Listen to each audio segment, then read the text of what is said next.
আজ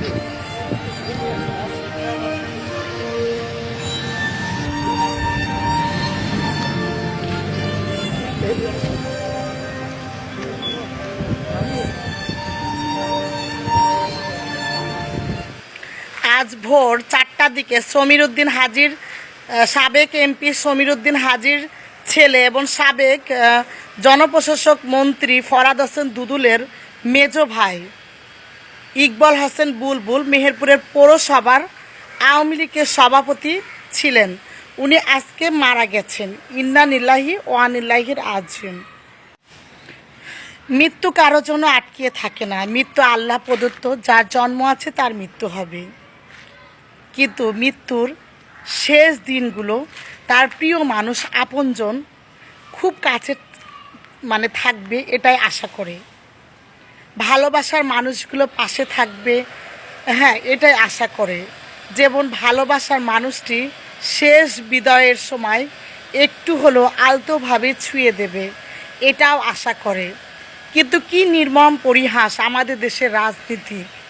দেখেন, একটা মানুষ এতদিন পর, মাসের পর মাস জেলে আছে, ঠিক মেনে নিয়েছে এবং জেলেও খাটতেছে, অথচ নিজের আপন মেজ ভাই যখন মারা গেছে, উনি কি প্যারোলে কি উনাকে 2 ঘন্টার জন্য মুক্তি দিতে পারতেন না সরকার?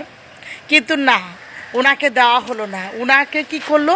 ওনার সেই মৃত মরা ভাইয়ের লাশের গাড়ি করে ওনার কাছে যেতে হলো। এর থেকে বড় কষ্টদায়ক, এর থেকে বড় নির্মম পরিহাস আর কি হতে পারে? অথচ উনি ক্ষমতার সবচেয়ে বড় চেয়ারটাতেই বসেছিলেন। কিন্তু আজ দেখেন কত করুণ অবস্থা। নিজের আপন ভাইকে একটু ছুঁয়ে দিতে পারলো না, একটু মাটি দিতে পারছে না। রাজনীতি কি এটাই শেষ? আর কি কোনো দল বা আর ক্ষমতা কি আসবে না? যুগে যুগে এভাবেই কি ক্ষমতা রদবদল হবে না? এই এককভাবে কি বিএনপি সরকার থেকে যাবে? এই যে বিএনপি সরকার যে নীতি নৈতিকতাগুলো শুরু করেছে, এতদিন যেরকম ডক্টর ইউনূস করেছিল, এখন বিএনপি সরকার যে করে রাখছে, সারা জীবন কি তারা ক্ষমতায় থাকবে? যে একজনের মৃত ভাইকে উনি যে 1 ঘন্টা প্যারোলে মুক্তি দেওয়ার জন্য যেতে পারবে না, যদি এই নিয়ম নাই থাকে, তাহলে এই আইন, এই সাংবিধানিক আইন থাকার কি দরকার? এই নিয়মটা থাকার তো কোনো দরকারই নেই যে একজন আসামি তার আত্মীয় স্বজন মারা গেলে তাকে প্যারোলে মুক্তি দিয়ে 1 ঘন্টার জন্য বা আধা ঘন্টার জন্য হোক বা 10 মিনিটের জন্য হোক বাইরে যেতে পারবে না। আর দেখেন, আজকে এই যে দুঃসময়ে, এই যে কষ্টের মুহূর্তে একজন ব্যক্তি কি আছে ওনার পাশে দাঁড়িয়ে কথা বলবে? বা এই যে ওনাদের যে এই যে দুঃসময়ে একজন মানুষ কি আছে ওনাদের হয়ে দু কলম লিখবে? নাই। এই জন্য ক্ষমতায় যখন থাকতে হয় তখন নিজেদেরও একটু সংযত থাকতে হয়, নিজেদেরও একটু ভালোভাবে মানুষের সাথে মানুষকে মূল্যায়ন করতে হয়।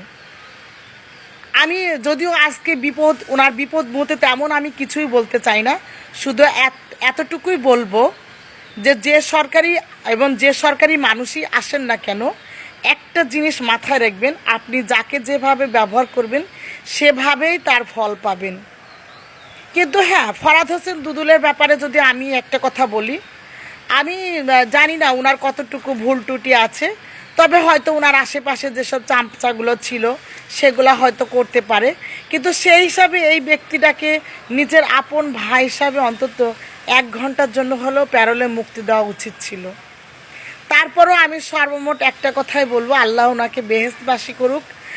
আর ফরহাদ হোসেন দুদুল আমাদের সাবেক মন্ত্রী সাহেব, উনিও জেলেই থাক আর যেখানেই থাক, ভালো থাক এবং খুব দ্রুত আমাদের মাঝে মুক্তির বার্তা নিয়ে আবার মেহেরপুরে নতুনভাবে আসুক।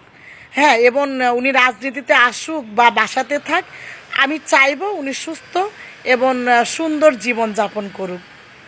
তো সকলে ভালো থাকবেন, সুস্থ থাকবেন এবং এনাদের পরিবারের জন্য সকলে দোয়া করবেন।